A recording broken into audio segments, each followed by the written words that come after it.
بالله من الشيطان الرجيم. بسم الله الرحمن الرحيم.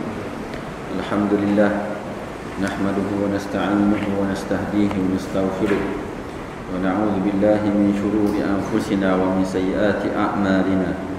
من يهده الله فلا مضل له ومن يضلل فلا هادي له. أشهد أن لا إله إلا الله وحده لا شريك له وأشهد أن محمدا عبده ورسوله.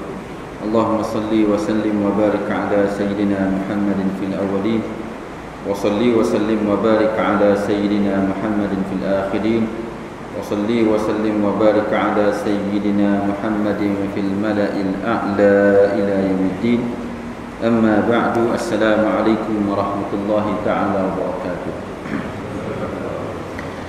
Alhamdulillah, pada pagi yang berbahagia ini, marilah kita sama-sama mengucapkan syukur kita kepada Allah Subhanahu wa taala kerana limpah kurnianya kita diberikan kesempatan oleh Allah Subhanahu wa taala, diberikan kekuatan oleh Allah Subhanahu wa taala untuk sama-sama kita menunaikan tanggungjawab kita sebagai seorang muslim. Sebentar tadi kita telah menunaikan solat fardu subuh secara berjemaah, dan insya-Allah tuan-tuan kita akan menyambung pengajian kitab Syama'il Muhammadiyah berkenaan dengan peribadi Nabi kita Muhammad sallallahu alaihi wasallam. Muslimin muslimat yang dirahmati Allah Subhanahu wa taala, rasanya hampir 2 bulan kita berhenti, hampir 2 bulan, 3 bulan lebih kurang kita berhenti sekejap sebelum daripada puasa. Maka hari ini tuan-tuan kita akan menyambung pada bab yang ke-35. Mengikut apa yang saya tanda, bab yang ke-35 berkenaan dengan cara Rasulullah SAW ketawa. Oleh kerana kita berhenti lama tuan-tuan, sukalah saya ingatkan sama-sama bahawa kita belajar kitab Syama'il Muhammadiyah SAW. Tujuan utama tuan-tuan ialah untuk kita kenal Nabi kita Muhammad SAW. Banyak benda yang kita kenal atas muka dunia ni, tapi sedikit sangat perkara yang kita kenal berkenaan dengan Nabi SAW. Sedangkan kenal Nabi tuan-tuan merupakan salah satu daripada cara untuk kita kenal apakah sunnah Nabi SAW, apakah jalan yang perlu kita ambil untuk menuju kepada Allah Subhanahu wa taala. Tanpa mengenal Nabi SAW, kita seumpama tuan-tuan tidak ada panduan yang boleh kita jadikan sebagai satu petunjuk untuk kita, untuk apa yang kita buat dan apa yang kita lakukan dalam hidup kita. Oleh kerana itulah tuan-tuan, maka kitab-kitab yang seumpama dengan Syama'il Muhammadiyah mempunyai signifikan ataupun kepentingan yang tersendiri, terutama bagi orang yang ingin mengenal cara yang sebenar menuju kepada Allah Subhanahu wa taala, dan tidak ada cara ataupun tidak ada jalan yang sebaik jalan Rasulullah SAW. Kata penyair ataupun kata pujangga Arab, anta babullahi ayyumri'in atahu min ghairika la yadkhulu. Engkau wahai Rasulullah SAW merupakan pintu kepada Allah Subhanahu wa taala, dan barang siapa yang masuk menuju kepada Allah Subhanahu wa taala tanpa engkau wahai Rasulullah, dia tidak akan dapat masuk, dia tidak akan sampai kepada Allah Subhanahu wa taala. Rasulullah lah merupakan pintu kita, jalan kita menuju kepada Allah Subhanahu wa taala. Malam ni, pagi ni tuan-tuan, kita akan menyambung bab yang ke-35 berkenaan dengan cara Rasulullah SAW ketawa. Bab ma jaa fi dhahik Rasulillah sallallahu alaihi wasallam. Dari Jabir bin Samurah bercerita, kana fi saqai Rasulillah sallallahu alaihi wasallam humushah kana la yadhaku illa tabassuma wa kuntu idza nazartu ilayhi qult akhalul aynain wa laysa biakhal. Kata Jabir, kedua-dua betis Rasulullah SAW tidak besar dan sesuai dengan bentuk tubuhnya. Baginda tidak ketawa, cukup sekadar tersenyum. Jika aku memandang Rasulullah SAW, hatiku berkata, betapa hitam pelupuk mata baginda, padahal baginda tidak bercelak. Abdullah bin Al-Harith berkata, ma ra'aitu ahadan aktsara tabassuman min Rasulillah sallallahu alaihi wasallam. Abdullah bin Al-Harith berkata, aku tidak pernah melihat seseorang yang tersenyum lebih banyak daripada Rasulullah sallallahu alaihi wasallam.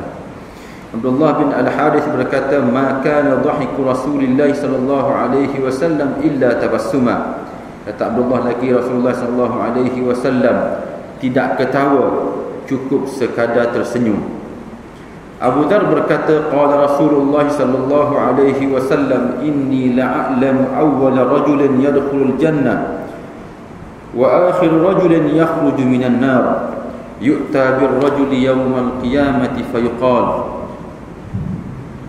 i'ridu alayhi sighara dhunubihi wa yukhba'u anhu kibaruha wa yuqalu lahu 'amilta yawma kadha wa kadha wa huwa yuqirru la yunkir wa huwa mushfiqun min kibariha fayuqal u'tu makana kulli sayyi'atin 'amilaha hasanah fayaqul inna li dhunuba ma araha hahuna. Qala Abu Dzar, laqad ra'aitu Rasulullah sallallahu alaihi wasallam dhahik hatta badat nawajizuh.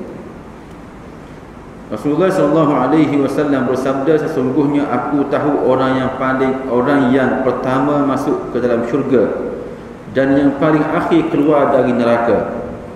Pada hari kiamat nanti seseorang akan dipanggil, lalu perintah diberikan kepada malaikat, tunjukkanlah kepadanya dosa-dosa kecil yang sudah dia lakukan dan sembunyikanlah dosa-dosa besarnya. Orang itu akan ditanya, pada hari sekian kamu melakukan ini dan ini, dan orang itu akan mengakui semuanya. Pada masa yang sama dia juga merasa bimbang dengan dosa-dosa besarnya. Selepas itu perintah yang selanjutnya, berikanlah kepada dia pahala kebaikan bagi menggantikan setiap kesalahan yang dilakukan. Orang itu akan berkata, sesungguhnya masih ada lagi dosa-dosaku yang tidak diperlihatkan. Abu Dzar berkata, pada masa itu aku melihat Rasulullah sallallahu alaihi wasallam tertawa sehingga nampak gigi geraham baginda. Jarir bin Abdullah berkata, ma hajabani Rasulullah sallallahu alaihi wasallam mundu aslamtu wala ra'ani illa dhahik. Kata Jabir, semenjak aku memeluk Islam, Rasulullah sallallahu alaihi wasallam tidak pernah menghalang aku mengunjungi baginda. Apabila melihatku, baginda selalu tersenyum. Jabir bin Abdullah berkata, ma hajabani Rasulullah sallallahu alaihi wasallam wala ra'ani mundu aslamtu illa tabassama. Kata Jabir, Rasulullah tidak pernah menghalang aku mengunjungi baginda. Semenjak aku memeluk Islam, baginda selalu memandangku dengan senyuman. Abdullah bin Mas'ud melaporkan Rasulullah sallallahu alaihi wasallam berkata, inni la'arifu akhir ahli an-nar khuruja rajulun yakhruju minha zahfa fayuqalu lahu intaliq fadkhulil jannah qala fayadhhabu liyadkhul fayajidu an-nasa qad akhadhu al-manazil fayarji fayaqul ya rabb qad akhadha an-nasu manazil. Rasulullah bersabda, sesungguhnya aku mengetahui penghuni neraka yang paling akhir keluar, iaitu seseorang yang keluar dari situ dengan merangkak. Lalu dia mendapat perintah, pergilah ke syurga. Orang itu pun pergi ke syurga, namun dia melihat sudah ada orang di rumah-rumah yang ada di syurga. Dia mengadu kepada Tuhannya, wahai Tuhanku, sudah ada orang di rumah-rumah itu. Fayuqalu lahu atadhkuru az-zaman alladhi kunta fihi fayaqul na'am. فيقال له تمنى قال فيتمنى فيقال له فإن لك ما تمنيت وعشرة أضعاف الدنيا قال فيقول أتسخر بي وأنت الملك قال لقد رأيت رسول الله صلى الله عليه وسلم ضحك حتى بدت نواجذه. Orang itu ditanya, adakah engkau ingat kehidupanmu semasa di dunia? Dia menjawab, ya. Lalu dia diperintahkan kepadanya, bayangkanlah kemahuanmu. Orang itu membayangkan keinginannya. Kemudian Tuhan berkata kepadanya, kamu mendapat apa yang kamu mahukan, bahkan 10 kali ganda daripada apa yang ada di dunia. Orang itu membalas, wahai Tuhanku, adakah engkau sedang mempermainkan aku, padahal engkaulah sang penguasa? Abdullah bin Mas'ud berkata, ketika itu aku melihat Rasulullah sallallahu alaihi wasallam ketawa sehingga terlihat gigi geraham baginda. Baik muslimin muslimat yang dirahmati Allah Subhanahu wa taala, pagi ni tuan-tuan kita akan baca mungkin separuh daripada bab Itu bab yang berkenaan dengan ketawa ataupun senyumnya Rasulullah sallallahu alaihi wasallam.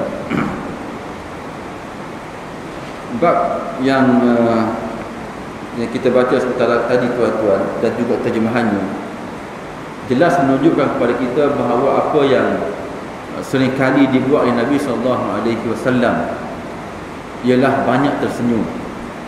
Memang Nabi ni tuan-tuan antara orang yang kata Jabir bin Abdullah, sejak aku masuk Islam tak pernah jumpa aku kecuali dia tersenyum. Memang Nabi ni tuan-tuan seorang yang apa bahasa mudah kita apa, muka manis lah muka dia, mudah mesra dengan orang.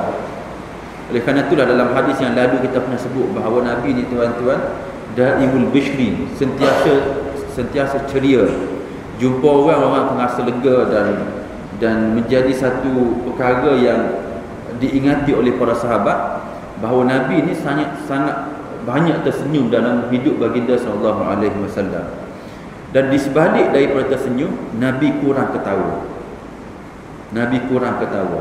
Yang kita baca dalam beberapa hadis yang lalu bahawa Nabi ni tuan-tuan, senyum Nabi, ketawa Nabi kebanyakannya ialah senyum. Dan bahkan ada yang lafaz-lafaz hadis yang kita baca seolah-olahnya tuan-tuan Nabi tak pernah ketawa, yang ada hanyalah tersenyum. Disebut oleh ulama tuan-tuan bahawa apa yang disebut oleh sahabat seperti hadis yang ke-221, Rasulullah tidak ketawa, cukup sekadar tersenyum. Ulama menyebut bahawa kemungkinan besar ada sahabat yang tak pernah melihat pun Nabi ketawa dalam hidup dia. Dia hanya lihat Nabi tersenyum saja. Oleh kerana itulah ada beberapa hadis, seumpama hadis Abdullah bin Al-Harith, disebut bahawa Nabi tak pernah ketawa. Yang ada hanyalah senyum. Jadi ulama kata kemungkinan besar dia ni, sahabat ni, dia tak pernah melihat Nabi ketawa dalam hidup. Kerana apa? Kerana kebanyakan apa yang dia lihat ataupun kerana kebanyakan apa yang Nabi buat ialah Nabi tersenyum. Dan oleh kerana itulah ada sahabat yang tak sempat ataupun tak pernah melihat Nabi sallallahu alaihi wasallam ketawa. Tapi kalau kita lihat beberapa hadis yang akan datang, kita akan dapati memang ada beberapa tempat yang Nabi sallallahu alaihi wasallam ketawa. Bahkan ketawa Nabi tuan-tuan sampai peringkat nampak gigi. Maksudnya bukan mulut lah. Kalau senyum kan tuan-tuan nampak gigi sikit tak. Ni nampak gigi sampai nampak geraham. Ketawa agak ketawa lah, maksudnya ketawa sungguh lah kita kata. Orang yang jangan ketawa tuan-tuan, kalau dia ketawa kita pun nak tengok kan. Sebab ada kawan-kawan yang dia ni tuan-tuan senyum je, senyap je, tapi kalau dia ketawa tuan-tuan kita pun rasa macam pelik lah, rasa terkejut, rasa nak tengok dia ni ketawa. Kerana ia seolah-olah tuan-tuan melambangkan bahawa dia gembira, dia hati dia senang dan seumpama dengannya. Oleh kerana itulah tuan-tuan, apabila Nabi SAW diberitahu kepada kita bahawa baginda ni hampir kebanyakan hidup baginda ni hanyalah tersenyum, susah nak ketawa, maka ada ulama kita tuan-tuan, mereka kumpul hadis-hadis yang menunjukkan Nabi ketawa. Ada ulama tuan-tuan, mereka kumpul hadis-hadis yang mana hadis tadi menyebut bahawa Nabi ketawa sampai nampak gigi. Dan ulama tadi sebut bahawa apa yang dia buat tuan-tuan, kerana itu menjadi satu kegembiraan untuk orang mukmin apabila melihat Nabi dia tuan-tuan gembira macam tu sekali. Kita tuan-tuan kalau suami kita ataupun isteri kita tuan-tuan ketawa sampai macam tu, kita pun rasa senang kan hidup kita. Tapi kalau sentiasa masak, senyap, kata-kata muncung selalu, muncung selalu tu maksudnya tuan-tuan mulut tu muncung, tak senang selalu, kita pun rasa susah kan, rasa serabut dan macam-macam. Kalau hidup kita tuan-tuan dikelilingi oleh orang yang sentiasa gembira dan seumpama dengannya, hidup kita pun tuan-tuan gembira. Para sahabat tuan-tuan, mereka gembira apabila Nabi SAW selalu tersenyum. Dan mereka lebih gembira, terutama sekali bahkan orang yang selepas daripada sahabat yang tak pernah jumpa dengan Nabi, mereka juga rasa gembira apabila melihat hadis-hadis yang menyebut bahawa Nabi ketawa sampai nampak gigi. Sehingga kan ada seorang ulama yang namanya Syekh Ahmad Al-Ghumari, dia kumpulkan beberapa hadis, semua hadis yang dijumpa berkenaan dengan Nabi ketawa sampai nak gigi. Jadi dia dan nama kitabnya ialah Syawarik Al-Anwar Al-Munifah bi Zuhuri An-Nawajis Asy-Syarifah. Baik. Hadis Samurah menyebut bahawa Nabi tak ketawa kecuali tersenyum. Begitu juga dengan Abdullah bin Al-Harith, dia menyebut bahawa aku tidak pernah melihat seseorang yang banyak tersenyum kecuali Rasulullah SAW. Dan kita sebut bahawa Nabi ni tuan-tuan orang yang ceria. Cerianya Nabi disebut oleh ulama ialah apabila dia berhadapan dengan orang. Sebab ada dua sifat yang disebut oleh para sahabat, bahawa Nabi ni ada ketika disebut oleh para sahabat daimul bishri, sentiasa ceria. Ada satu lagi sifat yang juga disebut oleh sahabat, mutawasilul ahzan, sentiasa sedih. Jadi ulama sebut bahawa sentiasa ceria tadi ialah ketika mana Nabi jumpa orang. Nabi jumpa orang tuan-tuan, memang Nabi seorang yang ceria, selalu tersenyum, melayang orang. Tapi apabila Nabi itu seorang diri, bertafakur, memikir dan seumpamanya, sahabat nampak bahawa Nabi ni tuan-tuan orang agak sedih lah hidup dia. Dan sedih di sini tuan-tuan bukan sangat sedih macam kita ni tuan-tuan sedih kerana hilang kereta ke, sedih kerana gaji lama masuk ke, macam-macam kita sedih. Nabi sedih tuan-tuan disebut oleh ulama kerana memikirkan masalah umat. Dan Nabi seperti mana dalam surah Al-Kahfi, kalau ada orang yang tak masuk Islam pun tuan-tuan, itu menjadi satu kerusingan, kebimbangan kepada Nabi SAW. Kerana dia rasa bahawa itu tanggungjawab dia untuk mengajak manusia ini memeluk agama Islam, mengenal Allah Subhanahu Wa Taala. Dan apabila ada orang yang dia seru, yang dia dakwah tuan-tuan, tiba-tiba tak peluk agama Islam, maka dia akan rasa macam satu beban kepada dia, sehingga akan ditegur ataupun dihiburkan oleh Allah Subhanahu Wa Taala seperti mana dalam surah Al-Kahfi, fala allaka baqi'un nafsaka ala alla tu'minu bihadzal hadisi asafa. Baik, jadi tuan-tuan, ketika seorang diri Nabi mikir seorang diri, memang Nabi nampak macam agak rusing, agak bimbang.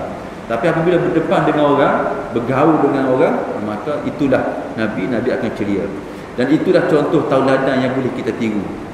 Kita tiru tuan-tuan. Kalau tuan-tuan sedih lah macam mana pun, ada masalah macam mana pun, dengan orang, dengan keluarga tuan-tuan, kita sembunyilah sekejap kesedihan kita. Biarlah sedih kita sedih seorang lah. Masalah kita kan, kenapa sedih dengan orang lain?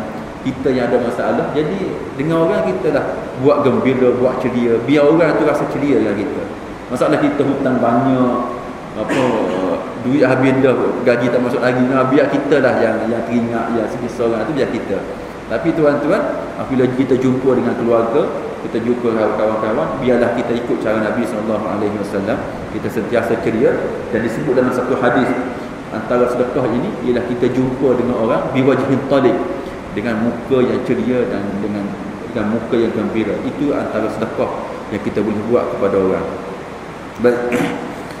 Itu berkenaan dengan senyum dan juga ketawa Nabi SAW.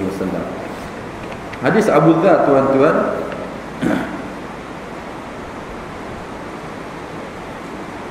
hadis Abu Dzar merupakan salah satu daripada hadis yang menyebut Nabi ketawa sampai nampak gigi.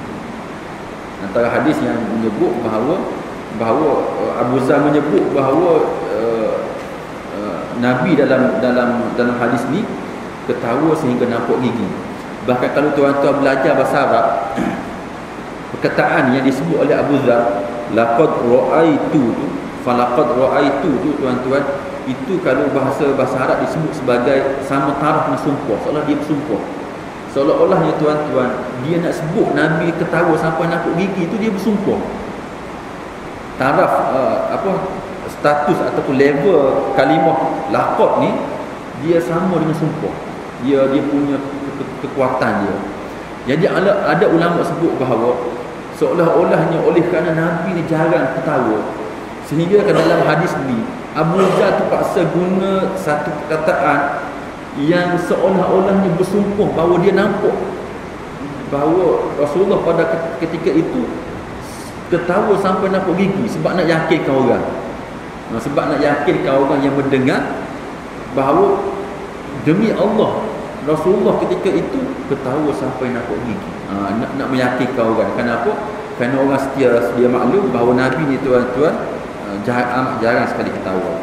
Baik, kisah Abu Zar ni tuan-tuan, tuan-tuan boleh baca sebenarnya, cuma saya nak jelaskan dengan mudah nakut. Kisah Abu Zar ni ialah Abu Zar menyebut bahawa satu hari Nabi SAW bersabda bahawa Nabi sebut, aku tahu orang yang pertama masuk syurga dan orang yang terakhir keluar daripada neraka. Ulama kata orang yang pertama masuk syurga ni memang Nabi lah. Memang tak syak lagi bahawa orang yang pertama, bahkan Nabi tu tuan-tuan, pintu syurga itu pertama kalinya dibuka untuk Nabi SAW. Itu sedia maklum. Dan Nabi sebut dalam hadis ni bahawa aku juga tahu siapakah orang yang paling akhir keluar daripada neraka. Dan kisah orang yang terakhir keluar daripada api neraka, kisahnya tuan-tuan dalam hadis yang ke-225, Abdullah bin Mas'ud. Ada cerita berkenaan dengan orang yang terakhir keluar neraka. Maksudnya tuan-tuan orang paling jahat tu kan, sampai peringkat dia paling akhir keluar neraka tu, maksudnya dia orang paling jahat lah. Dan tuan-tuan kena ingat juga bahawa yang masuk syurga ni ialah orang Islam. Orang Islam. Kalau dia tuan-tuan keluar, orang yang terakhir keluar daripada neraka, kemudian dimasukkan ke syurga, maksudnya dia tu orang Islam. Cumanya tuan-tuan, kalau bahasa kita tu mungkin dia orang paling jahat lah tu. Sampai ke peringkat dalam banyak-banyak orang Islam yang singgah sekejap di neraka Allah Subhanahu Wa Taala, orang lain keluar dah tinggal dia seorang. Tinggal dia seorang. Dan cerita dia seorang tadi ada dalam hadis Abdullah bin Mas'ud. Manakala orang yang bukan Islam, dia akan masuk neraka dan tidak akan keluar. Itu akidah kita. Akidah kita tuan-tuan, orang yang tidak perlu agama Islam, dia akan masuk neraka dan dia akan fana. Maksudnya tuan-tuan, dia akan kekal dalam tu, abadi dalam tu. Tapi orang Islam ini akhirnya tuan-tuan akan masuk syurga Allah Subhanahu Wa Taala. Cuma yang awal tu beza. Ada orang tuan-tuan ketika mana selepas dia dihisap, dia masuk syurga terus, tak singgah mana-mana. Ada orang Islam sebelum daripada dia masuk syurga Allah Subhanahu Wa Taala, dia singgah dulu di neraka Allah Subhanahu Wa Taala. Dan singgahnya dia di neraka Allah Subhanahu Wa Taala ialah kerana dosanya tuan-tuan. Kerana dosa dia, kerana maksiatnya, kerana jahat dia. Walaupun dia Islam, tapi kita bertahukan orang Islam ni tak semestinya baik semua. Jadi orang Islam yang tak baik tadi, yang banyak dosa dan seumpamanya dengannya, dia akan dihisap dan akan dimasukkan neraka Allah Subhanahu Wa Taala. Ada orang dia kata kalau macam tu tak apalah kita buat jahatnya, sebab akhir sekali kita orang Islam ni akan masuk syurga juga akhir sekali. Ada orang fikir macam tu. Kerana apa? Dia kata kita ni cukup dengan Islam aja, buat jahat ke buat baik ke masuk syurga semua. Cuma yang baik tu masuk syurga awal, yang jahat tu masuk syurga lewat. Tuan-tuan, memang dari sudut teorinya memang betul macam tu.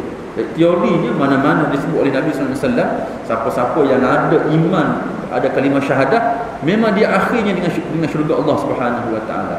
Tapi tuan-tuan, masuk neraka ni dia, bahasa kita lah tuan-tuan, tak padan. Yang pertama sekali, masanya lama sangat. Dalam Quran disebut dalam surah apa? Dalam surah Sajdah apa? Wa inna yawma inda rabbika ka'alfi sanatin mimma ta'udun. Ka'alfi sanatin mimma ta'udun. Satu hari di akhirat tuan-tuan sama dengan 1000 tahun di dunia. Lama sangat. Kalulah Allah SWT kata kita duduk 30 hari pun tuan-tuan, 30,000 tahun dah kita duduk.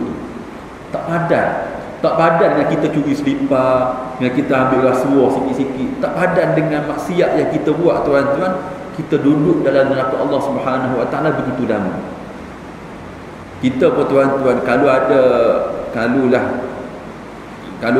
kena denda pun tuan-tuan, kita menyesal dah tempat dunia ni.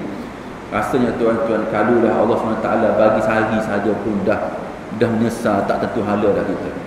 Itu berkenaan dengan lama. Belum lagi rasa berkenaan dengan bentuk siksaan.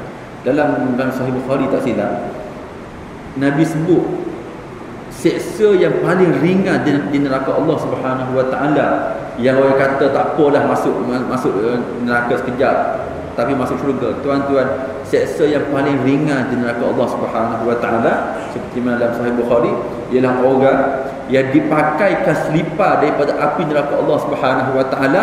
Dia pakai selipar, tuan-tuan, otak dia menggelegak kerana panas sangat. Tuan-tuan, agak padan kalau kita ambil 10,000, 20,000 duit orang atau seumpama dengan dia, tak padan. Kalau kita cerdik sikit, tuan-tuan, memang tak padan. Baik, oleh kerana itulah, walaupun orang Islam ini akhirnya akan masuk syurga Allah Subhanahu Wa Taala, tapi orang Islam yang cerdik, yang dia bijaksana, dia tahu menilai erti rugi dan untung, memang tuan-tuan dia akan cari jalan untuk masuk syurga awal ataupun untuk masuk syurga secara langsung berbanding dengan singgah di neraka Allah Subhanahu Wa Taala. Baik, hadis Abu Zar menyebut bahawa Rasulullah SAW bersabda, aku tahu siapakah orang yang pertama kali masuk syurga Allah, dan aku juga tahu orang yang paling akhir keluar daripada neraka Allah Subhanahu Wa Taala. Tapi tuan-tuan, dalam hadis Abu Zar, Nabi cerita orang lain. Nabi sebut aku tahu siapa orang pertama dan siapa orang terakhir keluar daripada neraka. Kemudian Nabi sebut cerita orang lain. Ini bukan cerita orang yang pertama dan orang terakhir, tuan-tuan. Ini cerita salah seorang daripada orang yang dihisap pada hari akhirat. Jangan pula tuan-tuan anggap bahawa cerita ni berkenaan dengan orang yang terakhir masuk yang terakhir masuk neraka. Kerana cerita orang yang terakhir masuk neraka, terakhir masuk syurga, kerana dia orang yang terakhir keluar dari neraka, ada dalam hadis Ibnu Mas'ud. Jadi baik, kata Rasulullah, pada hari kiamat ada seorang lelaki yang dihadapkan untuk hisab, untuk penilaian, untuk perhitungan. Dan ketika mana orang lelaki tadi dihadapkan di depan para malaikat dan orang ramai-ramai, tuan-tuan kena maklum bahawa akhirat ni, tuan-tuan, kita semua melihat orang lain hisab seperti mana orang lain juga lihat kita dihisab. Oleh kerana itulah antara janji Allah Subhanahu Wa Taala kepada orang yang sembunyikan keaiban orang lain ialah dia ketika mana hari hisab nanti, tuan-tuan, dosa dia akan disembunyikan daripada orang lain.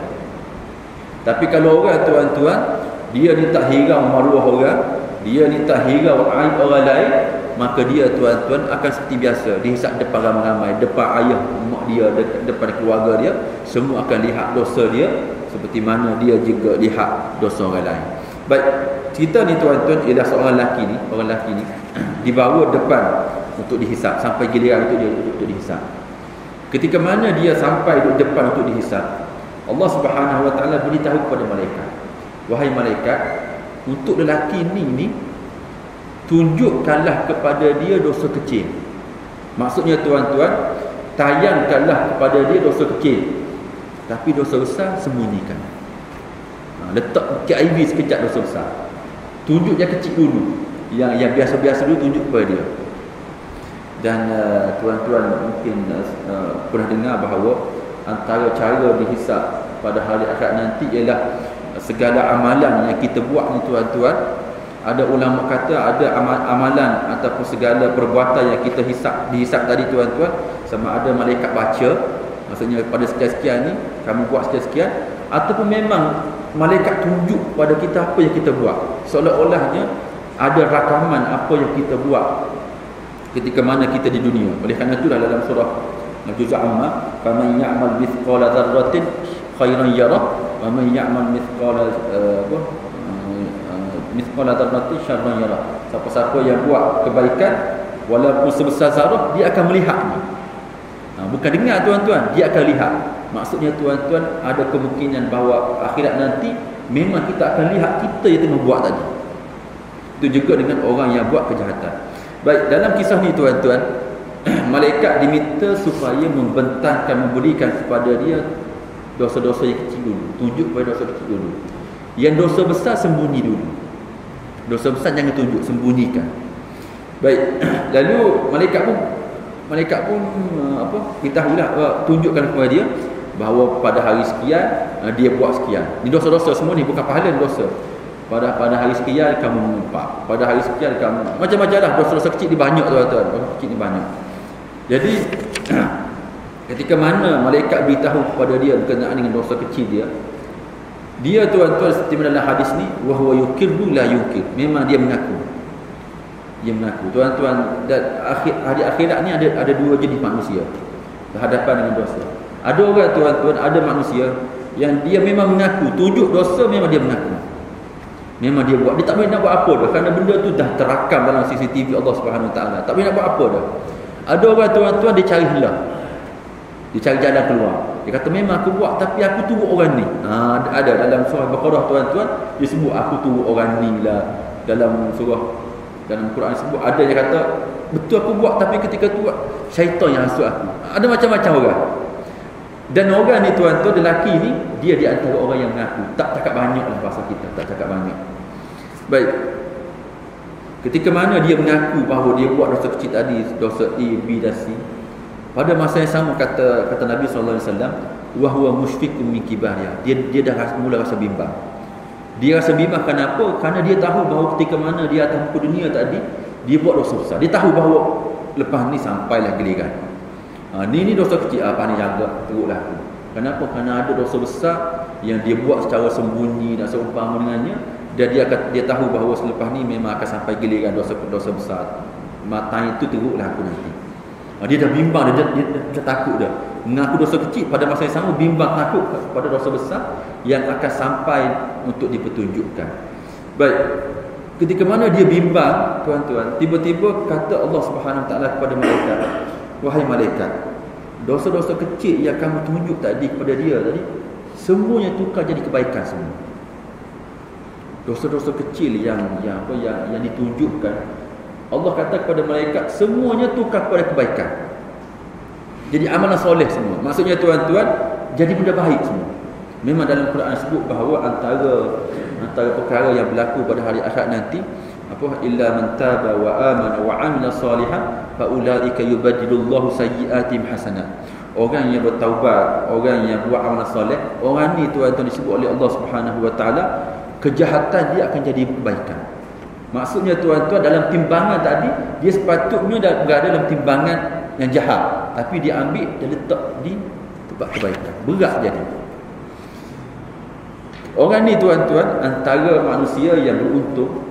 Kenapa? Kerana Allah sebut kepada malaikat, semua kejahatan, dosa-dosa kecil yang dia buat, semuanya tukar jadi diambil kira sebagai kebaikan. Jadi lelaki ni, tuan-tuan, apabila dia dengar bahawa semua dosa kecil dia ditukar menjadi kebaikan ataupun diambil kira sebagai kebaikan, dia terlampau gembira. Dia gembira sangat-sangat. Kenapa? Kerana dia tak sangka bahawa dosa yang dia buat, tiba-tiba Allah Subhanahu Wa Taala begitu pemurah untuk menukarnya menjadi kebaikan. Dan dia tiba-tiba, tuan-tuan, dia terlepas cakap bahawa oleh kerana dia gembira sangat dan dia nak melihat bahawa pahala dia banyak, sampai ke peringkat dia terlepas cakap. Dia kata, wahai Allah, ada lagi dosa besar yang kamu tak tunjuk tadi. Dan yang awalnya dia bimbang, kenapa? Kerana takut dosa besar ditunjukkan. Allah sembunyi dah. Dia, tuan-tuan, apabila dia melihat dosa dia yang kecil tadi, tuan-tuan, ditukar menjadi kebaikan, dia terlalu gembira dan terlalu berharap, sehingga kan dia sebut, wahai Allah, ada lagi dosa aku tak tunjuk. Dengan harapan dosa besar dia, tuan-tuan, juga ditukar menjadi kebaikan. Jadi ulama kata, tuan-tuan, jadi selepas daripada tu lah, kata Abu Zar, aku melihat Rasulullah SAW ketawa sampai nampak gigi. Ketawa kenapa? Kerana perangai tadi, perangai. Nampak tak? Yang Allah SWT sembunyi elok-elok, tuan-tuan. Padahal dosa ni, tuan-tuan, maksudnya benda yang tak elok lah kan. Kalau lebih memang kita atas muka dunia, dosa ni kita sembunyi, tak mahu orang tahu. Tapi oleh kerana dia terlalu gembira dan terlalu berharap sampai peringkat, wahai Allah, ada lagi dosa besarku yang kamu tak tunjukkan kepada aku. Seolah-olah dia kata macam ada benda yang terlepas pandang lah, terlepas pandang. Kenapa dia sebut macam tu? Kerana dia berharap tuan-tuan, dosa besar dia juga akan ditukar menjadi pahala Allah Subhanahu wa taala. Jadi kata Rasulullah SAW, kata Abu Zar, ketika itulah aku melihat Rasulullah SAW ketawa sehingga nampak gigi geraham dia. Baik, itu berkenaan dengan salah satu tempat di mana Nabi ketawa. Dan kalau tuan-tuan baca seorang-seorang, kalau tuan-tuan bayang seorang-seorang, memang kita betul-betul maksudnya kita pun tersenyum seorang diri kan. Sebab apa? Sebab dia menunjukkan perangai manusia. Atas muka dunia tuan-tuan tak mahu cari pahala, tapi akhirat nanti tuan-tuan, oleh kerana perlunya kita kepada pahala Allah Subhanahu wa taala, sampai ke peringkat aib kita sendiri pun kita yang akan dedahkan. Kenapa? Semata-mata nak dapat pahala daripada Allah Subhanahu wa taala. Baik, sikit lagi. Kata Jarir bahawa sejak daripada aku peluk agama Islam, Rasulullah tidak pernah aku jumpa dengan Rasulullah kecuali Rasulullah akan tersenyum. Dalam hadis 223 disebut sebagai dhahika. Dhahika ni tuan-tuan ketawa. Hadis 224 disebut sebagai tabassama. Tapi yang lafaz yang lebih sahih, yang lebih tepatnya ialah lafaz yang kedua, iaitu illa tabassama. Itu lafaz yang ada dalam Bukhari, dan itulah yang sebenarnya maksudnya tuan-tuan, jumpa tu Nabi senyum, bukannya Nabi jumpa tu Nabi ketawa terbahak-bahak, tak. Jumpa Nabi senyum. Itulah yang lafaz yang disebut oleh ulama sebagai lafaz yang lebih tepat. Baik. Ini cerita orang yang terakhir masuk orang yang terakhir keluar daripada neraka Allah, dan dialah orang yang terakhir masuk syurga Allah Subhanahu wa taala. Baik, ceritanya tuan-tuan ialah Ibnu Mas'ud. Ni hadis Ibnu Mas'ud. Ibnu Mas'ud menyebut bahawa Rasulullah SAW berkata, aku mengetahui orang yang paling akhir keluar daripada neraka Allah Subhanahu wa taala. Orang yang paling akhir, dan kita sebut tuan-tuan, maksudnya dialah orang yang paling lama lah duduk situ. Dan kalau dari sudut logik kita ni, orang yang paling lama ni maksudnya orang Islam yang paling banyak dosanya, yang paling jahat lah, bahasa kita mudah, paling jahat sekali. Sehingga kan dialah orang yang paling lama duduk situ. Dan dalam hadis ni menyebut bahawa Rasulullah sebut bahawa dia tahu siapakah orang yang paling akhir keluar daripada neraka, dan kata Rasulullah SAW, dia keluar dalam keadaan merangkak. Dia keluar daripada pintu neraka tuan-tuan dalam keadaan merangkak. Hadis ni tuan-tuan sebenarnya panjang, dalam sebagai contoh dalam Sunan Nasa'i disebut sebagai panjang. Dia ada cerita sebenarnya hadis ni, cerita panjang sebenarnya. Tapi dalam lafaz yang dibawa oleh Imam Tirmizi, dibawa lafaz yang ringkas saja. Tengok saya cerita yang ringkas itu. Kalau tuan-tuan baca cerita dia panjang, memang tuan-tuan akan rasa dia ni banyak perangai lah. Orang ni banyak perangai sikit. Dia banyak perangai sikit.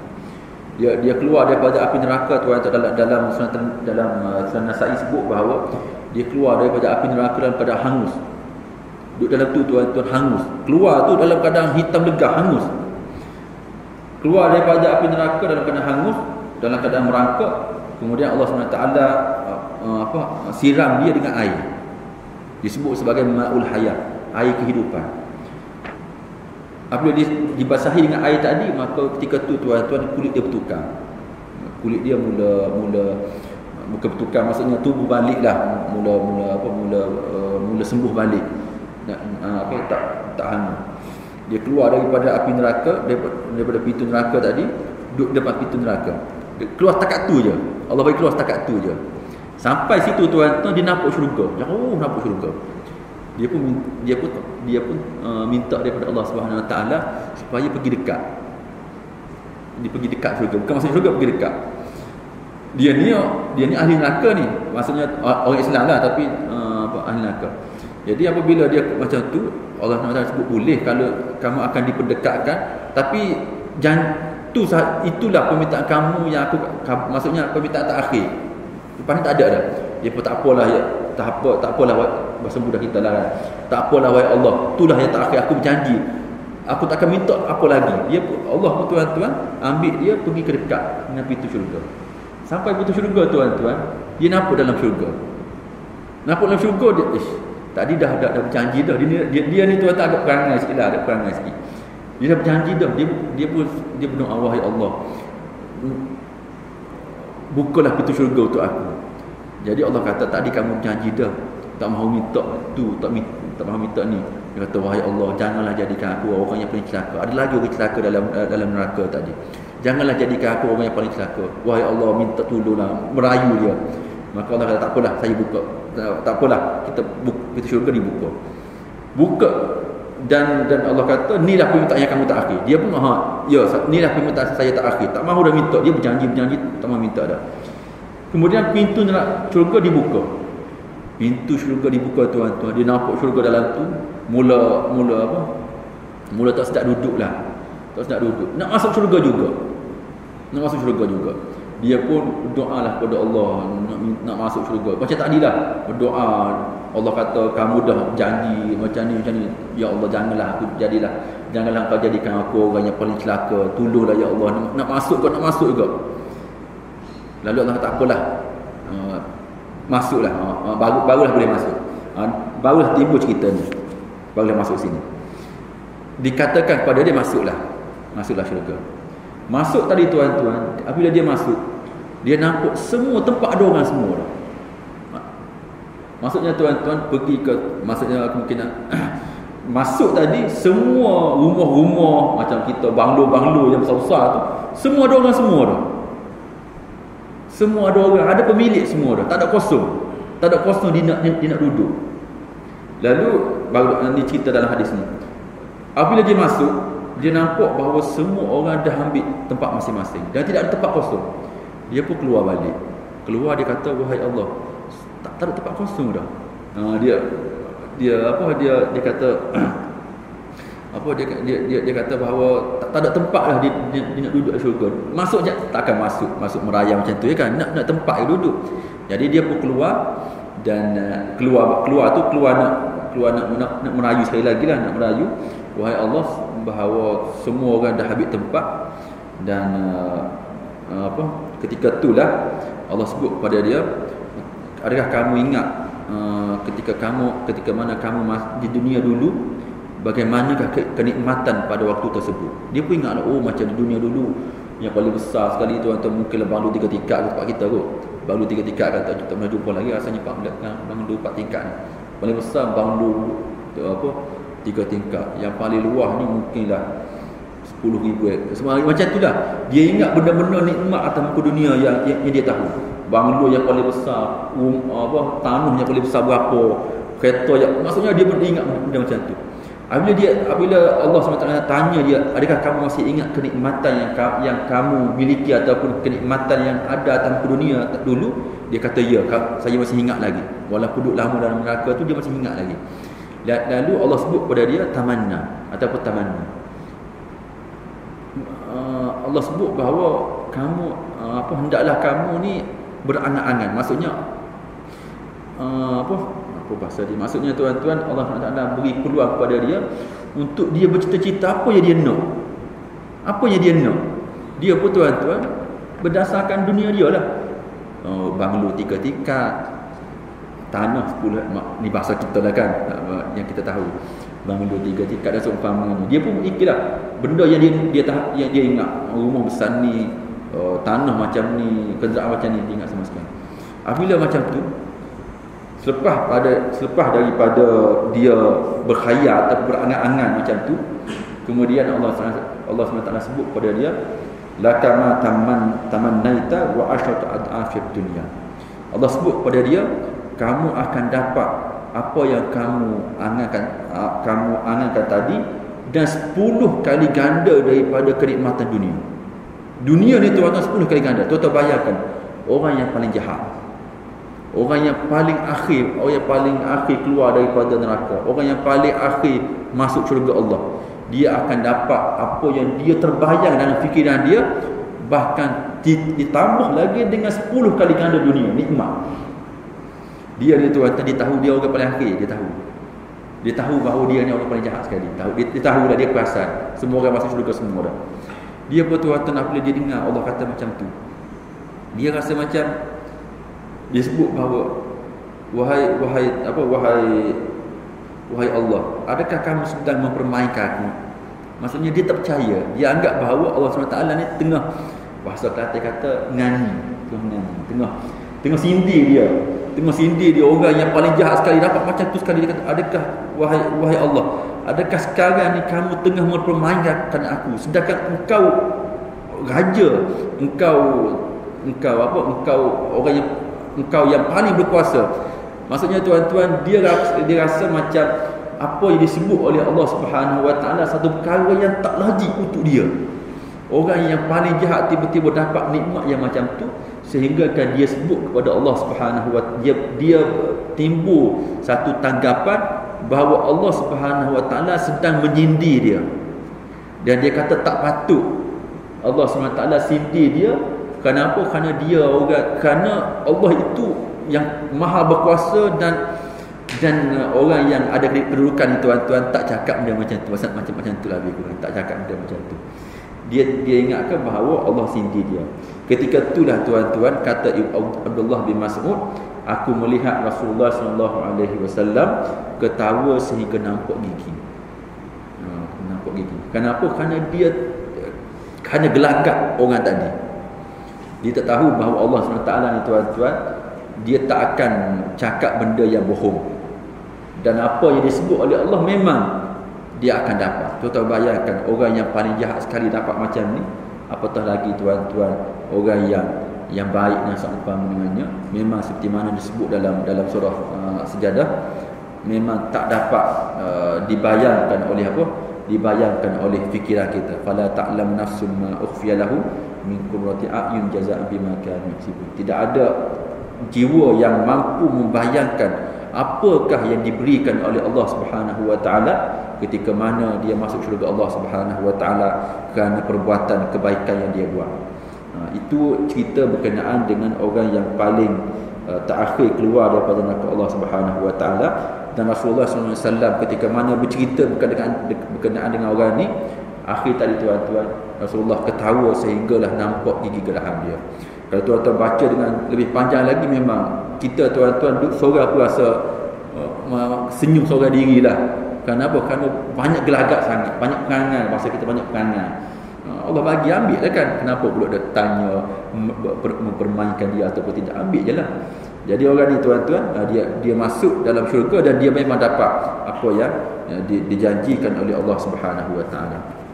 Itulah tuan-tuan apa yang boleh kita kongsikan pada pagi ini berkenaan dengan ketawa ataupun tersenyum Rasulullah sallallahu alaihi wasallam. Apa yang menjadi poin utamanya tuan-tuan ialah dalam hidup kita ni, kalau tuan-tuan banyak ketawa, maka kurangkanlah ketawa. Dalam adab mufrad oleh Imam Bukhari sebut bahawa orang yang banyak ketawa dia tuan-tuan akan menyebabkan hati dia mati. Dan ulama sebut orang yang banyak ketawa ni, kedudukan kehormat, kehebatan ataupun sebut apa, dia punya karisma tuan-tuan akan menurun. Orang yang banyak ketawa tuan-tuan, orang keliling dia tak berapa respect sangat. Orang yang banyak ketawa, yang cakap banyak tuan-tuan, orang keliling memang tak akan respect ataupun akan jatuh dia punya kedudukan di mata orang. Oleh kerana itulah tuan-tuan, banyak ketawa ni hendaklah kurang sedikit. Dan sekiranya kita ni tuan-tuan banyak sedih, maka apa yang boleh kita ambil daripada bab ini ialah kita banyakkan ceria dalam hidup kita. Moga-moga Allah Subhanahu Wa Taala menceriakan kehidupan kita pada hari akhirat nanti. Apa yang baik itu datang daripada Allah Subhanahu Wa Taala, dan apa yang kurang itu datang daripada kelemahan diri saya sendiri. Aku qauli hadza wa astaghfirullah li wa lakum. Wassalamualaikum warahmatullahi taala wabarakatuh. Alhamdulillah minasyaitanir rajim. Bismillahirrahmanirrahim. Ya Rabbana lakal hamdu kama yanbaghi li jalalika wa wajhika wa 'azim sultanik. لا أحصي ثناء عليك أنت كما أثنيت على نفسك. اللهم اجعلنا من الذين يستمعون القول فيتبعون أحسنه. ربنا آتنا في الدنيا حسنة وفي الآخرة حسنة وقنا عذاب النار. صلى الله عليه وسلم محمد وعلى آله وصحبه وسلم.